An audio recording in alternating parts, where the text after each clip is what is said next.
Jadi adanya teknologi informasi dan komunikasi yang jangkauannya kemudian semakin luas, ini kemudian menurunkan hambatan masyarakat untuk berpartisipasi secara politik.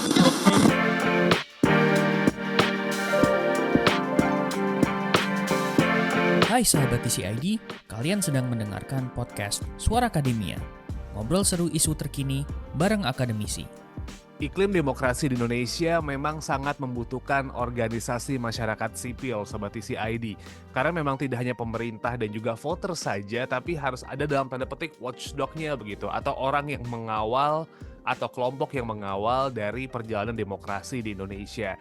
Peranan organisasi masyarakat sipil di situ tuh, untuk mengawasi dan juga mengamati bagaimana demokrasi ini seharusnya berjalan. Kita sudah bisa melihat gitu ya di beberapa kejadian di belakang bagaimana peranan organisasi masyarakat sipil itu menjalankan peranannya dalam sistem demokrasi di Indonesia. Banyak banget undang-undang yang ketika mau disahkan gitu ya, atau mungkin dalam bentuk RUU, gimana teman-teman organisasi masyarakat sipil berperan di situ. Dan sekarang kalau kita ngelihat kejadian yang ada di 2024, peranan dari OMS ini tuh jadi semakin krusial gitu karena kemajuan teknologi digital. Kita bisa ngelihat beberapa teman-teman organisasi masyarakat sipil itu tuh raising awareness di sosial media gitu ya, nggak cuma di Twitter yang mungkin bentuknya basisnya masih teks karena penjelasan masih bisa lebih luas. Mereka juga menjangkau platform-platform audiovisual begitu. Bisa dilihat dari teman-teman OMS itu melakukan membuat video explainer gitu ya di TikTok, versi pendeknya, versi panjangnya bisa di YouTube. Lalu juga kita bisa melihat bagaimana mereka di Instagram memberikan gambaran dan juga visualisasi permasalahan yang clear. Jadi peranannya dalam menjaga demokrasi semakin luas dan bisa dilihat contohnya ketika kemarin ada wacana revisi Undang-Undang Pilkada, bagaimana trending Garuda Biru itu naik, Sobat TCID, terus juga masyarakat itu tuh lumayan ngulik dalam tanda petik ketika ramai kasus Fufufafa dan bagaimana OMS kolaborasi dengan media-media yang sudah ada itu melakukan dalam tanda petik investigasi terhadap hal yang ramai. Nah, dalam rangka mendukung kegiatan dan juga ini salah satu rangkaian dari kegiatan Indonesia Civil Society Forum 2024, Suara Akademia kali ini akan membahas bagaimana organisasi masyarakat sipil, teknologi dan juga demokrasi ini bisa menavigasi suara rakyat dan juga memperkuat sistem demokrasi yang sudah berjalan ya. Kali ini kita bakal ngobrol bareng sama Mbak Masitoh Nurrohma. Beliau adalah dosen dari jurusan Hubungan Internasional Universitas Islam Indonesia. Halo Mbak Masitoh, apa kabar Mbak? Halo Mas Syarif, Alhamdulillah sehat. Mas Syarif bagaimana kabarnya? Alhamdulillah sehat Mbak Masitoh. Jogja gimana nih Mbak? Dengar-dengar kabarnya panas terus nih. Alhamdulillah satu pekan ini sudah mulai sejuk lagi karena udah mulai hujan. Oke, kan beberapa minggu yang lalu kayak sempat dengar Jogja tuh kayak panas banget dari siang sampai malam gitu kan, Mbak. Iya Sekarang udah mulai enak betul. ya. Iya udah enakan ini Nah, hawanya oke. sejuk. Waktu yang tepat libur akhir tahun buat ke Jogja artinya. But anyway, kita nggak usah ngomongin soal liburan dulu nih, Mbak Masito. Ngelihat soal sekarang tadi di awal gitu aku ngomongin soal organisasi masyarakat sipil, lalu juga demokrasi dan juga teknologi, kemajuan teknologi gitu sekarang Mbak Masito. Nah, pertanyaanku pertama adalah gimana ketika teknologi ini sekarang berkembang, itu tuh merubah landscape pergerakan dari teman-teman organisasi masyarakat sipil dan juga demokrasi nih Mbak Masito. Gimana menurut Mbak Masito situasi yang sekarang nih Mbak? Iya, yang pertama perlu kita pahami perkembangan teknologi dan informasi itu kan sangat cepat gitu dan masif gitu. Apalagi sekarang semuanya eranya segala hal digitalisasi gitu kan. Yep. Nah, dan hampir bahkan bisa dikatakan semua orang tuh pasti memiliki gadget gitu. Mhm. Sehingga ini mengubah pola-pola komunikasi kita. Kalau dulu kita komunikasi selalu offline, kalau misalnya gadget kita dulu yang dulu nggak ada internet, nggak ada 4G gitu ya, cuma bisa buat SMS dan telepon, HP-nya mati, ya udah kita nggak akan bisa dihubungi gitu. Atau dalam tanda kutip kita udah tidak terkoneksi dengan yang selain orang-orang yang kita temui secara real atau offline gitu.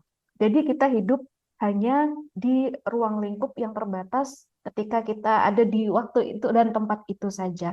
Namun ketika sudah ada perkembangan teknologi dan informasi yang begitu pesat dan masif, kita kemudian hidup itu tidak hanya di dunia nyata, tapi juga di dunia maya.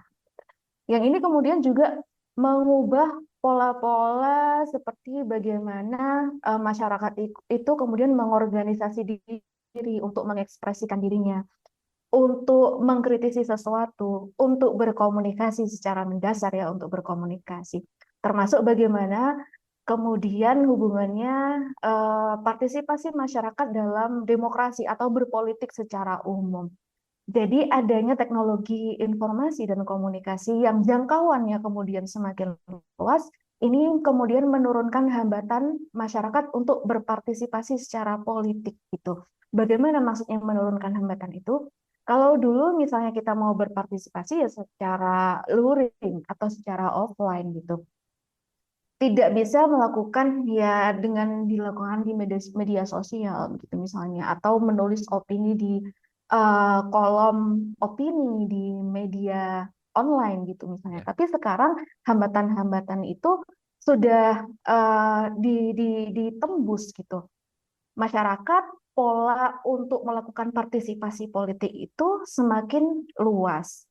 Mereka kemudian bisa mengekspresikan diri sesuai dengan preferensi masing-masing karena mereka memiliki semacam apa ya, ketidakterbatasan gitu ya Ya. untuk mengungkapkan apa yang ada dalam kepala mereka dan juga hati mereka gitu. Itu sebenarnya merupakan sebuah apa ya, kalau menurut saya ya satu hal yang menguntungkan bagaimana suara itu kemudian bisa dilantangkan ke publik, walaupun ya dilantangkan belum tentu didengarkan ya, Ya. tapi menjadi satu hal yang nyata ada dan dulu belum bisa dilakukan oleh setiap orang. Nah, sekarang minimal kalau sudah punya gadget, punya data atau paket data internet gitu ya bisa berpartisipasi. Jadi ada pergeseran budaya bagaimana masyarakat itu tuh menjalankan demokrasi sekarang ya, Mbak Masito gitu. Iya, iya. Is it a good things or bad things nih Mbak Masito? Karena kan banyak yang bilang partisipasi di digital itu tuh nggak ngefek nih ke gimana realnya gitu. Kita bisa ngeliat di sosial media ya, pokoknya yang berisik dan mencoba untuk menyampaikan pendapatnya dan berbeda sama stance incumbent dianggap dalam tanda petik anak abah nih gitu. Gimana nih Mbak Masito ngeliatnya? I think it's a very good thing ya, Mas. Berangkat dari bahwa ketika kita mulai berbicara, berarti kita juga mulai semacam punya kesadaran bahwa ada isu-isu tertentu yang kemudian itu berpengaruh pada hidup kita, atau bahkan kita menjadi peduli pada kehidupan orang lain atau kemaslahatan orang lain juga, gitu. Yang artinya bahwa kita tidak hanya tinggal dalam sebuah tempurung saja gitu. Ya, Kita tidak tinggal di dalam sebuah ruang yang itu hanya ada kita di dalam, tapi kita bisa melihat dunia itu secara luas gitu. Di luar sana ada apa? Di luar sana apakah terjadi sesuatu yang kemudian bisa memengaruhi hidup kita gitu? Ataukah apa yang kita lakukan itu bisa memengaruhi sesuatu di luar sana? Itu kemudian membuat kita semakin berpikir ya. Karena bagaimanapun juga kita kan apa ya, makhluk intelektual gitu. ya. Kalau kita tidak berpikir ya nilai atau marwah kita sebagai manusia itu ya kemudian menjadi sesuatu yang dipertanyakan. Dan dengan adanya apa namanya landscape digital sebagai alat OMF maupun untuk meningkatkan partisipasi politik, menurut saya ini merupakan sesuatu yang sangat bagus sekali untuk kita kemudian membuka pintu-pintu atau jendela-jendela kita untuk terekspos pada pengetahuan baru, informasi baru dan sebagainya, sehingga kita kemudian memiliki inspirasi bagaimana supaya kita bisa berpartisipasi. Tentunya ya harapannya berpartisipasi secara positif ya, karena memang ada juga tantangannya gitu ketika kita menghadapi perubahan landscape advokasi dan gerakan sosial karena perkembangan teknologi yang begitu pesat. Hmm. Habitnya kan berubah nih Mbak Masito. Dulu orang yang kalau mau jadi aktivis gitu ya, itu harus gabung ke organisasi, harus berpartisipasi aktif gitu, dan dalam tanda petik keciri gitu. Oh, kalau aktivis tuh yang ngumpulnya di sini setiap hari ini pasti mereka ada diskusi, itu kan kelihatan ya. Tapi habitnya berubah gitu. Semua orang bisa berpartisipasi sekarang. Nah, dengan budaya yang seperti hari ini, budaya yang ada di tahun ini dan ke depannya gitu, mungkin akan berubah ke depannya. Tapi yang sekarang gitu, gimana ya pengaruhnya ke cara menjalankan demokrasi sekarang dan ke depan-depannya juga nih Mbak Masito? Karena habitnya berubah pasti cara menjalankannya juga pasti ada sedikit tweak gitu. Iya, ini pertanyaan yang sangat menarik, Mas Syarif. Jadi memang kalau dulu siapa yang bisa disebut aktivis dan siapa yang bukan itu bisa terlihat sangat kontras ya Ya. gitu. Kalau aktivis tongkrongannya di sini gitu. Kalau Hmm. bukan ya beda lagi gitu. Tapi kalau sekarang semua orang bisa dikatakan bisa juga melakukan aktivitas yang mungkin salah satu kategorinya adalah aktivisme digital. Hmm. Nah, juga ada sebutan yang apa namanya tren beberapa tahun ini SJW itu ya, Social Hmm. Justice Warrior gitu. Tapi nggak tahu kenapa kok itu kemudian apa namanya interpretasinya dari ke arah negatif ya. Negatif Padahal betul. padahal Social Justice Warrior itu ya sebenarnya ya aktivis juga sama seperti aktivis tradisional yang mereka bekerja secara offline, mohon maaf. Tapi mereka bergeraknya di dunia maya. Nah, yang menjadi pertanyaan adalah apakah semua orang yang kemudian menyuarakan pendapat, kemudian memiliki sudut pandang atau cara pikir yang bertentangan dengan otoritas itu akhirnya bisa dikatakan sebagai aktivis atau cuma ya orang yang lalu lalang di media sosial saja dan mereka cuma berisik gitu ya. Apakah mereka itu aktivis atau bukan? Nah, ini kemudian yang menjadi apa ya? Satu highlight yang penting yang membedakan antara aktivisme ketika aktivis ini bekerja di secara offline, secara tradisional tanpa menggunakan media digital dan yang sekarang ada di media digital atau di dunia maya. Yakni adalah bahwa ketika semua orang kemudian bisa berpartisipasi secara mudah, ini kemudian juga semacam apa ya, mengikis rasa tanggung jawab dan keterikatan antara aktivis ini yang di dunia maya dengan tindakannya. Gitu. Kenapa? Karena ketika mereka melakukan sesuatu di dunia maya, mereka bisa secara bebas menggunakan identitas aslinya ataupun juga identitas palsu, itu atau Mhm. bahkan anonim gitu. Ya. Jadi apa keterikatan dan tanggung jawabnya itu menjadi terkikis. Beda ketika kita melakukan aktivisme yang tradisional gitu. Kalau misalnya kita melakukan diskusi secara offline, kemudian misalnya kita turun ke jalan, ya identitas kita ya tetap seperti ini. Saya ya Ya. mukanya yang seperti ini, nama saya masih toh gitu. Terlepas kalau saya bisa menyamar dan lain-lain, tapi secara fisik itu tidak akan berubah gitu. Tapi kalau yang melalui media digital, itu mereka bisa sesuka hati dan tidak ada yang bisa memonitor ataupun mengontrol mereka. Sehingga tanggung jawab mereka atas ucapan mereka, atas tindakan mereka, atas kritik mereka itu juga semakin apa ya terjadi sesuatu yang kemudian semakin merenggang gitu, semakin terkikis, semakin berkurang, dan mereka juga banyak yang tidak terikat pada organisasi-organisasi ataupun jaringan yang sifatnya formal.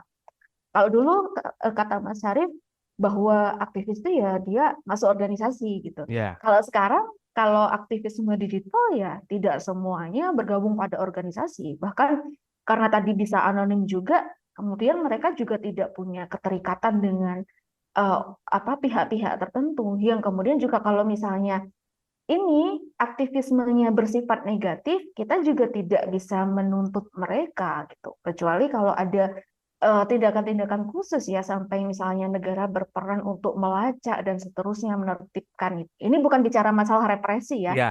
tapi bicara masalah bahwa mungkin saja apa yang mereka sampaikan itu adalah hal-hal atau sesuatu yang menimbulkan kekacauan, keburukan dan seterusnya begitu. Well, um, masyarakat sudah terbiasa nih, Mbak Masito, begitu ya, dengan bukan aktivisme digital. Bagaimana teknologi dan juga demokrasi ini tuh dalam tanda petik digabungkan gitu, dikawinkan tuh udah terbiasa. Gimana masyarakat untuk menyampaikan pendapat, no matter what their opinion is gitu ya, tapi udah clear gitu, bagaimana mereka bisa menggunakan. Nah, sekarang teman-teman organisasi masyarakat sipil kan juga punya, dalam tanda petik apa ya, punya kebutuhan ya, ini dalam tanda petik kebutuhan untuk bagaimana caranya bisa ngedrive masyarakat supaya bisa mengawal proses demokrasi yang berjalan sekarang nih. Hmm. Menurut Mbak Masito, apa yang bisa dilakukan sama teman-teman organisasi masyarakat sipil untuk meningkatkan literasi digital di kalangan masyarakat dulu, supaya akhirnya nanti demokrasi jadi makin lebih baik nih, Mbak Masito? Karena Hmm. kan iklim demokrasi di Indonesia, well, oke, gitu, literally sudah demokrasi sekarang, tapi kayaknya masih belum kondusif-kondusif amat gitu. Kalau beda dikit, diserang buzzer lah.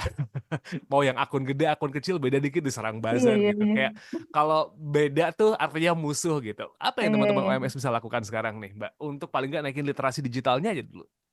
Iya, iya. Ini menjadi PR yang sangat besar ya, menurut saya, Mas Syarif.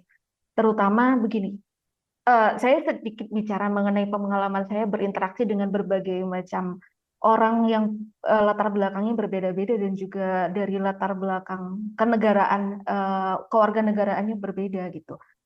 Saya itu heran ketika mereka sering memuji Indonesia tuh negara yang demokratis, wah bagus, gini gini gini gitu. Tapi mereka mungkin belum melihat apa yang sebenarnya terjadi di dalam negara kita gitu. Ya, kita tidak mengatakan bahwa sepenuhnya ini buruk, tapi ada banyak sekali PR yang harus diselesaikan gitu di negeri ini gitu. Termasuk di antaranya bagaimana supaya masyarakat ini terliterasi gitu. Saya lupa kemarin cuma scroll-scroll aja sih di media sosial gitu. Ada seseorang yang mengatakan bahwa demokrasi itu tidak cocok untuk setiap negara gitu. Ya, Kenapa? Karena begini, untuk bisa mencapai sistem yang demokratis, kita harus mempunyai modal berupa masyarakat yang cerdas. hmm, Nah, masyarakat yang cerdas ini yang seperti apa sih? Yang mereka itu tidak mudah digiring, tidak mudah dikelabui, dan tidak mudah untuk diiming-imingi gitu, atau tidak mudah ditipu. Gitu.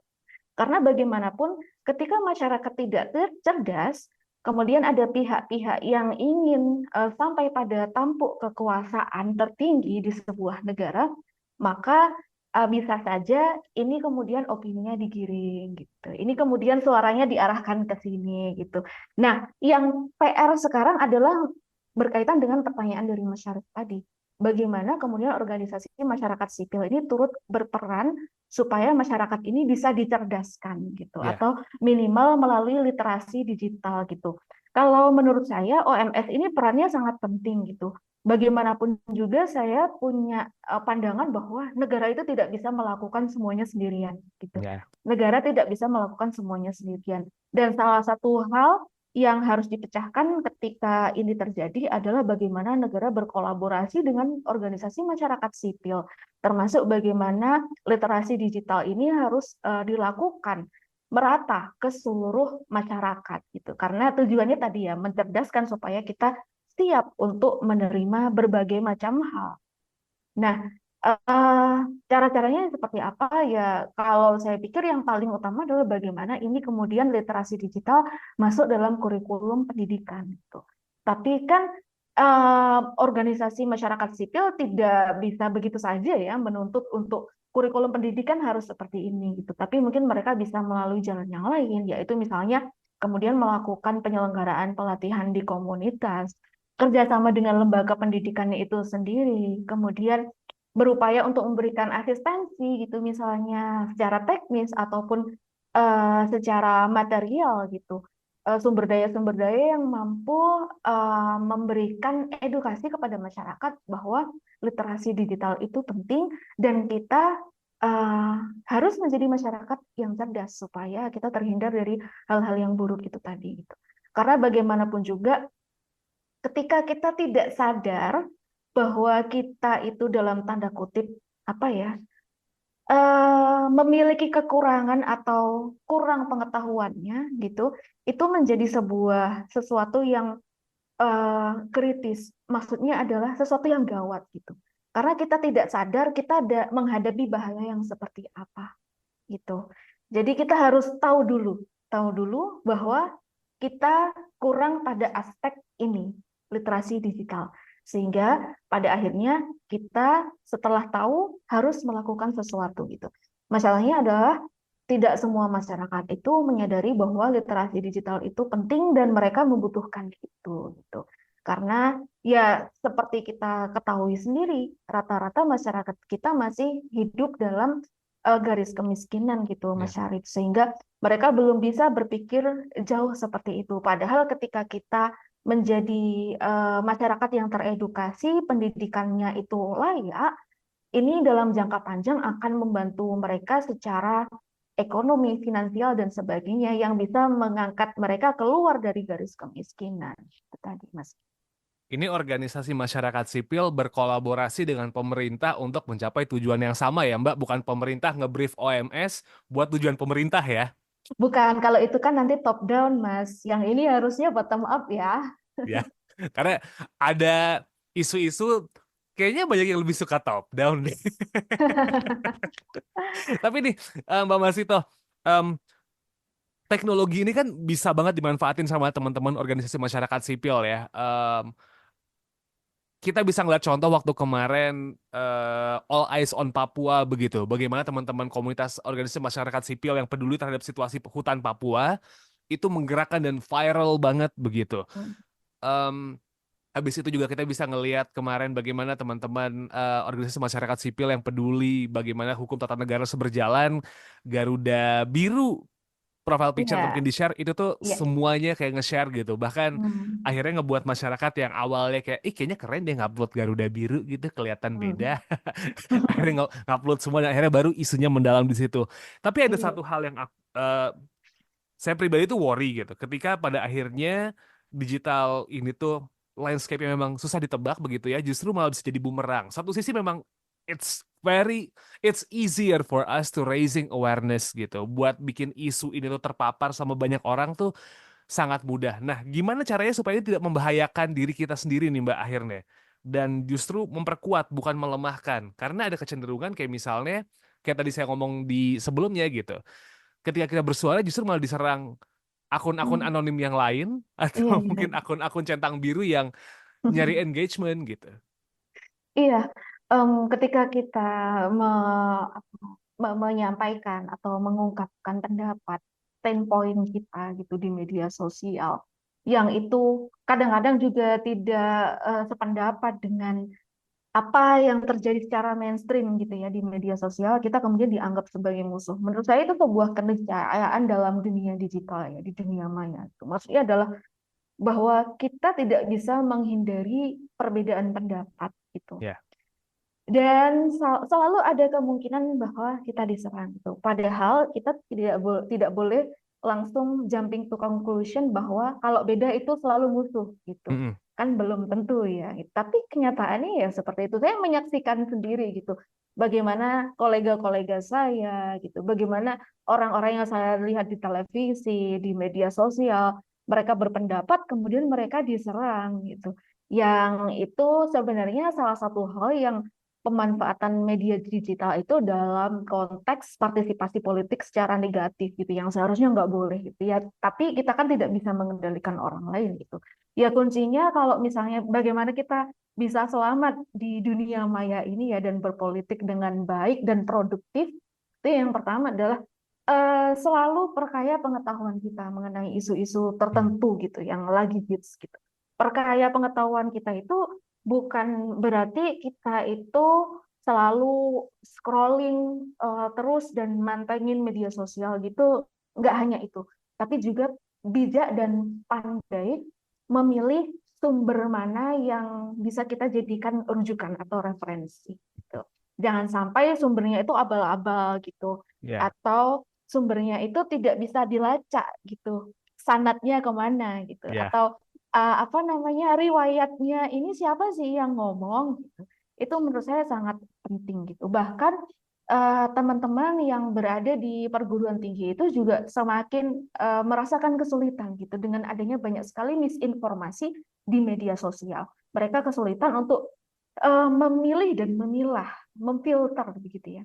Bagaimana atau apa saja nih informasi yang ini sebenarnya fakta atau sebuah kebenaran atau itu sebenarnya sebuah kegaduhan yang memang sengaja dibuat untuk menciptakan misinformasi atau hoax tadi gitu. Sehingga kita perlu banyak belajar, banyak membaca dari sumber-sumber yang terpercaya, sumber-sumber yang ilmiah.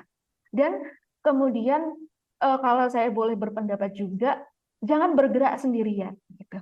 Karena Ya. kalau kita bergerak sendirian itu tidak akan ada pihak yang kemudian kalau kita misalnya ada kekeliruan atau kesalahan, tidak ada yang bisa mengingatkan kita, gitu.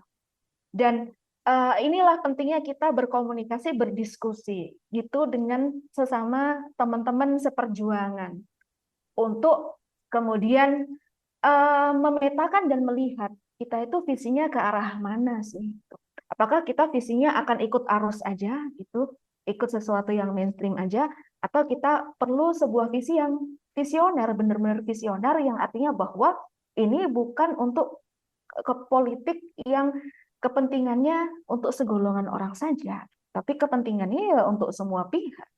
Karena memang demokrasi itu ya dari rakyat oleh rakyat untuk rakyat gitu. Tapi masalahnya itu tadi rakyatnya itu perlu dicerdaskan dahulu gitu. Dan kalau ini kemudian budaya untuk berdiskusi, budaya untuk mendengarkan, budaya untuk membaca, apalagi itu tidak kita bangun, maka ya akan sulit. Kita hanya akan seperti orang-orang yang berisik saja di media sosial gitu. Dan yang paling penting adalah bagaimana supaya kita bisa selamat, ya kita tidak keluar dari koridor-koridor, terutama aturan-aturan yang saat ini sedang berlaku di tempat kita di negara Indonesia, yang artinya bahwa ya jangan sampai ini timbul menjadi semacam hate speech gitu ya, Ya. misalnya hate speech gitu, sara dan seterusnya, bahkan semacam memberikan hasutan atau anjuran untuk melakukan kekerasan, jangan sampai yang seperti itu gitu. Karena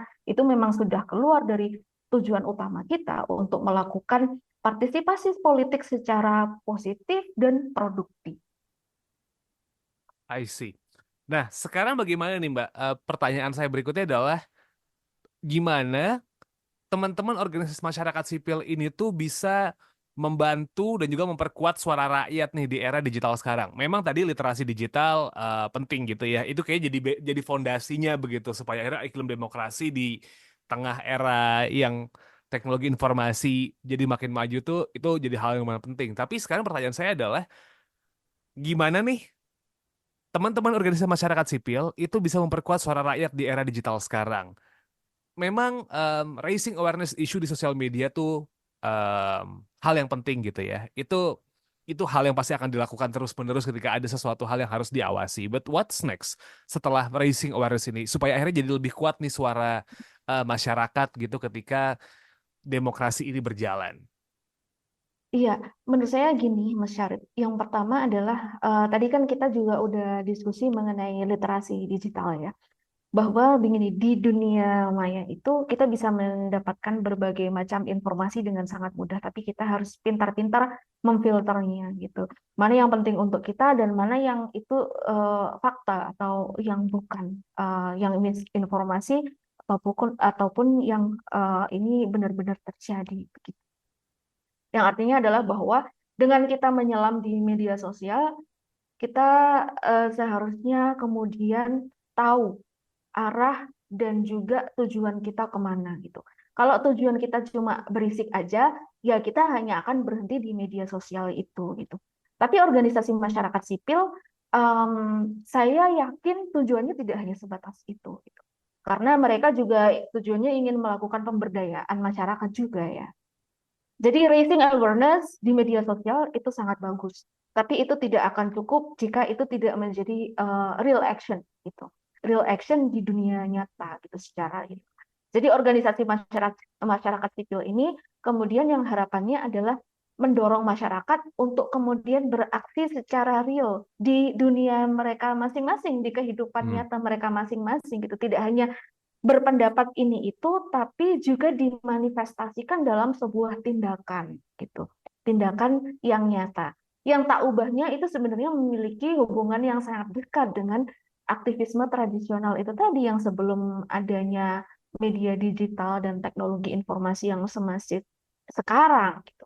Jadi organisasi masyarakat sipil ini mungkin bisa membantu meningkatkan awareness, mengedukasi masyarakat secara online, tapi juga mereka menyediakan semacam apa ya, media fasilitas begitu ya, untuk masyarakat itu bisa mengekspresikan diri dan beraktivitas secara real, secara offline gitu, tidak hanya berbicara di media sosial. Oleh karena itu, kenapa tadi kok sempat saya menyinggung bagaimana kemudian mereka bisa melakukan semacam pelatihan, asistensi, bantuan teknis maupun pendanaan yang kemudian ini menjadi salah satu pintu bagaimana partisipasi politik secara positif itu tidak hanya terjadi di media digital, tapi juga terjadi secara real di dunia nyata.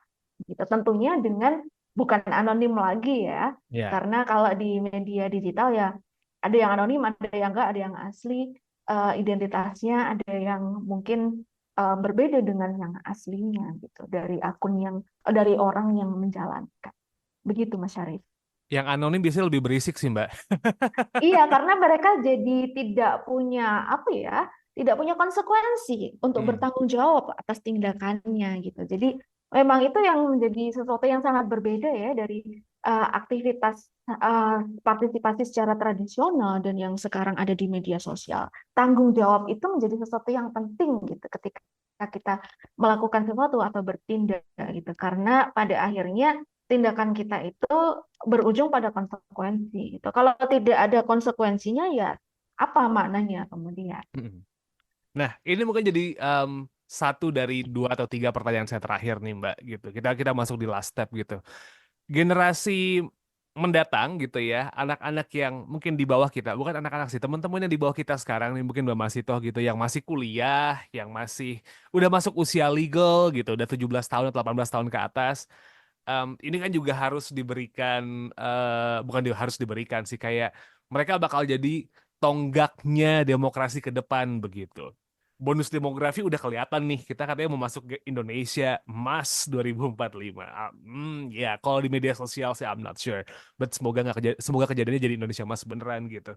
Amin. Gimana ya kita gimana kita bisa mastiin nih kalau generasi mendatang itu tuh punya keterampilan soal pengetahuan yang oke untuk menjadi warga negara di dunia digital ataupun di dunia nyata gitu ya, yang kritis dan bertanggung jawab supaya demokrasi tetap jalan nih Mbak. Karena hmm, kalau kita ngambil sampel saja di TikTok, ini agak bikin serem sih, to be honest. The way they interact dan juga the way they say their opinion agak mengkhawatirkan sih. Gimana nih Mbak Masito? Iya, kita punya tantangan nih Mas, karena tadi kan kita sempat bahas tentang bagaimana kita sering diserang gitu di media Ya. sosial ya, ada buzzer dan lain-lain gitu. Dunia yang ada saat ini kita berada pada sistem yang didominasi oleh perekonomian yang basisnya itu kapitalisme, Ya. yang itu intinya adalah tujuannya itu materialisme. Semua itu terkuantifikasi dalam bentuk material. Yang kemudian ya cara berpikir orang bisa mengarah pada sesuatu yang transaksional gitu. Ya. Saya tidak peduli apa yang saya lakukan itu benar atau salah, yang penting saya dapat untung, yang penting saya dibayar, yang penting saya dapat uang gitu kan. Kalau buzzer kan seperti itu ya, karena mereka anonim juga, mereka juga tidak punya rasa tanggung jawab. Tapi kan berpolitik bukan dengan cara yang seperti itu gitu. Maksudnya adalah nilai-nilai moralitas atau value-value yang berhubungan dengan tanggung jawab kita terhadap sesama manusia, terhadap Tuhan, itu menjadi sesuatu yang harus kita pegang erat-erat gitu. Yang kemudian menunjukkan integritas kita sebagai seorang, misalnya seseorang yang terdidik akademisi gitu. Integritas kita sebagai seseorang yang ya kita punya solidaritas, kita punya empati kepada sesama dan seterusnya. Nah, Itu tantangan kita yang kita hadapi sekarang, yang kemudian kita perlu juga melihat arahnya kemana untuk menghadapi sesuatu yang seperti ini. Keamanan-keamanan yang perlu kita bangun dalam media sosial, diantaranya adalah bagaimana kita bisa menangkal diri kita dari sesuatu yang seperti itu. Satu gitu. Intinya ya jangan jadi buzzer. Satu Ya, itu penting gitu. Sebelum kita ini ya, bagaimana caranya supaya kita tidak diserang sebelum gitu ya minimal jangan jadi buzzer dulu gitu. Karena kalau udah jadi buzzer ya kemudian apa? Kita semuanya bisa dibeli dong gitu kan. ya, Moralitas kan tidak bisa dibeli, Mas gitu. Apalagi nilai-nilai lain yang secara mendalam hidup dalam sanubari manusia gitu ya, lubuk hati manusia seperti nilai-nilai keagamaan dan seterusnya gitu. Nah, at least pertama jangan jadi buzzer dulu gitu. Kalau udah bisa itu kita beranjak ke yang lain gitu. Misalnya bagaimana kita mengelola diri kita dalam media sosial, dalam dunia maya, di dunia digital seperti bagaimana kemudian kita memperhatikan privasi data kita gitu. ya, Ini menurut saya sangat penting tapi banyak orang yang lengah, terutama generasi-generasi muda yang kayak apa ya, apa-apa itu diupdate, apa-apa itu kemudian manifesting, difoto, dipost gitu. Itu bukan hal yang buruk menurut saya. Itu bagus sekali untuk menciptakan motivasi gitu ya bisa. Tapi kemudian kalau kita melakukan hal-hal yang seperti itu, tapi dengan mengekspos privasi kita atau data yang sifatnya sangat apa ya sensitif gitu mm, misalnya, itu seperti bumerang mas gitu. Jadi kayak misalnya kita lagi mau pergi ke luar negeri, terus terus kita foto paspor kita sama tiket pesawat kita boarding pass gitu ya, di bandara. Nah, itu mungkin kita berpikir, alah siapa sih yang mau peduli, orang followersku juga sedikit gitu kan. Ya, tapi we will never know gitu kan kalau ada bahaya yang kemudian bisa terjadi suatu saat nanti itu. Jadi, privasi data itu menjadi sesuatu yang penting untuk kita apa ya jaga gitu. Karena jangan sampai kita oversharing dan itu berakibat fatal untuk diri kita sendiri. Kalau dulu apa namanya sempat ada sebuah film yang isinya itu berkaitan dengan bagaimana seseorang itu dilacak keberadaannya dari dia posting-posting di media sosial. Kayaknya ya, film-film kayak gini tuh banyak sekali ya. Tapi entah kenapa sekarang generasi yang saat ini tuh menjadi kayak merasa apa ya, saya tidak tahu ini abai atau bagaimana, mungkin lengah ya karena semua orang melakukan itu berarti itu hal yang normal dan wajar dan aman gitu. Karena belum tentu kalau semua orang melakukannya itu sesuatu yang bisa kita anggap wajar dan aman atau bahkan benar. Jadi kita kembali lagi pada hal-hal yang mendasar seperti bagaimana kita mengamankan diri kita itu untuk tidak mudah tergiur, mengamankan privasi kita, kemudian juga kritis terhadap konten di media sosial gitu. Ya, kita boleh kok ngikutin tren-tren populer yang ada saat ini ya, gitu. Tapi jangan sampai kita tone deaf gitu pada isu-isu yang terjadi pada saat ini. Gitu. Misalnya bagaimana kemarin Fufu Papa bisa terekspos itu kan ya, karena netizen itu peduli gitu ya, tidak hanya peduli pada konten-konten populer gitu, tapi juga peduli pada isu-isu sosial gitu. Bagaimana pada akhirnya anak presiden dan menantunya itu pergi ke luar negeri dengan private jet yang ya, saya sendiri sebagai seseorang yang nggak pernah naik private jet, saya juga nggak tahu jendela itu bedanya seperti apa gitu kan. betul. Yang bentuknya biasanya lonjong ternyata agak bulat gitu. Ya, Ternyata netizen itu bocorin hal itu kayak, ah, iya juga ya, beda juga ya gitu. Nah ini kan menurut saya ini sebuah diskusi yang produktif gitu. Analisis kritis terhadap konten online gitu. Jadi konten online apapun itu bisa kita kritisi dengan kita mengasah skill gitu ya, kejelian gitu. Mengidentifikasi misalnya tadi, mengidentifikasi bedanya jendela pesawat komersil dengan private jet kayak gitu-gitu. Jadi semakin kita banyak terekspos oleh informasi, seyogianya pula kita juga semakin apa tajam dan kritis gitu. Jadi media sosial tidak digunakan untuk semacam media rekreasi saja, tapi juga media untuk mengumpulkan pengetahuan dan informasi sehingga kita bisa menjadi lebih kritis gitu, Mas Syarif. Jadi bisa saya simpulkan gini nih Mbak Masito, kalau misal memang teman-teman organisasi masyarakat sipil ini nih bergerak di digital, ini adalah sudah jadi kayak langkah yang benar untuk raising the issue atau mungkin menggerakkan masyarakat supaya ngerti bahwa there's some things yang memang mereka perlu awasi begitu. Cuman harus ada follow up lanjutan yang tidak cuma sekedar raising the issue dan akhirnya jadi isu yang berisik, tapi gimana caranya membuat masyarakat itu tuh bergerak dan juga implementasiin beneran ngasih tahu bahwa ini tuh penting dan kita harus melakukan perubahan gitu ya Mbak Masito ya. Iya, betul sekali. Oke. PR sih itu buat semuanya karena Mm-mm-mm. demografi di kita kan sukanya cuma berisik doang, habis itu ya udah yang penting berisik aja dulu. Tapi semoga ada jawabannya ke depannya dan masyarakat jadi lebih melek lagi. Anyway, Iya. Mbak Masito, ini sudah mau selesai obrolan kita. Ada lagi yang mungkin Mbak Masito sempat kelupaan buat nyampein ke Mbak soal topik yang kita bahas kali ini.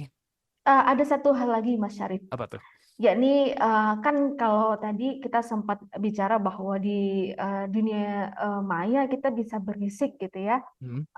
Tapi harapannya adalah di dunia nyatanya kita juga dalam tanda kutip berisik itu juga gitu. Nah, yang mau saya highlight juga yang terakhir adalah bahwa penting untuk menjaga konsistensi gitu. Kalau dalam bahasa religiusnya ya istiqomah Ya, gitu. Jadi maksudnya kalau misalkan kita itu sebagai masyarakat sipil gitu atau masyarakat pada umumnya, kemudian kita selalu mengkritisi sesuatu yang tidak sesuai pada porsinya gitu, ada baiknya gitu bahwa kita juga terus istiqomah yang seperti itu gitu. Jangan karena kemudian terbuai oleh materi kita kemudian ya udah kita ikut arus aja gitu. Karena memang tantangan terbesarnya ketika kita sudah punya standpoint gitu, punya nilai yang kita perjuangkan, yang paling sulit adalah menjaga konsistensi itu gitu. Jadi jangan sampai kemarin peringatan darurat itu ya, yang ada logo Garuda dengan background biru itu ya udah kemudian 2 bulan kemudian udah musnah begitu aja gitu. Ya kita tetap perlu menjaga konsistensi dan semangat kita untuk terus menjadi warga negara yang kritis. Bukan untuk menjadi warga negara yang berisik, gitu, tapi menjadi warga negara yang kritis. Begitu, Mas ya. Arif. Semoga sih apinya tetap menyala ketika teman-teman dari organisasi masyarakat sipil juga terus raising the issue aware social media dan ngasih tahu how we should react, how we should do ke depannya gitu-gitu ya. Jadi masyarakat tetap ngeliatin gitu apa yang terjadi di sekitarnya, nggak cuman Garuda biru viral tak gitu habis itu udah ikutan semua dan lupa. Iya, betul. Kan kita tetap harus kawal dan pantau pemerintahan saat ini kan ya. Ya, memantau itu doesn't mean kayak pengen jadi oposisi loh ya Sobat isi Iya, ID ya. betul. Nggak Karena selalu. karena selalu kayak dilihatnya kayak, oh mereka ngeliatin nih jadi kayak semacam, oh ngamatin sebagai oposan gitu. Enggak, masyarakat memang tetap harus mantau semuanya gitu. Betul. Anyway, Mbak Masita, thank you so much buat waktunya untuk ngobrol kali ini, Mbak. It's such an insightful conversations, by the way. My Thank you buat pleasure, waktunya. Mas. Dan juga Sobat isi ID, terima kasih sudah mendengarkan Suara Akademia kali ini. This is a special episode dalam rangkaian Indonesia Civil Society Forum 2024. Jangan lupa juga buat follow sosial media kami di X, di Instagram, dan juga di TikTok. Akun kami adalah @conversationidn. Subscribe YouTube channel kami juga, The Conversation Indonesia. Cari di kolom search, terus subscribe. Kasih likes video di YouTube ini kalau emang kamu suka. Kalau emang nggak suka, boleh kasih tombol dislike-nya dipencet juga nggak apa-apa. Dan follow Suara Akademia di Spotify dan juga YouTube Music. Tinggal ketik Suara Akademia begitu ya. Kasih rating terbaik menurut kamu. If you really like it, kasih 5. If it doesn't suit you at all gitu, boleh kasih rating sesuai preference kamu. Dan kalau emang kamu punya komentar juga, jangan lupa tulis di kolom komentar Spotify or YouTube Music dan juga YouTube ya. Saya Muhammad Syarif signing out. Thank you so much for listening, Sobat isi ID. Kita ketemu lagi di next episode di bulan November. Have a nice day. Wassalamualaikum. Kalian telah mendengarkan podcast Suara Akademia, ngobrol seru isu terkini bareng akademisi.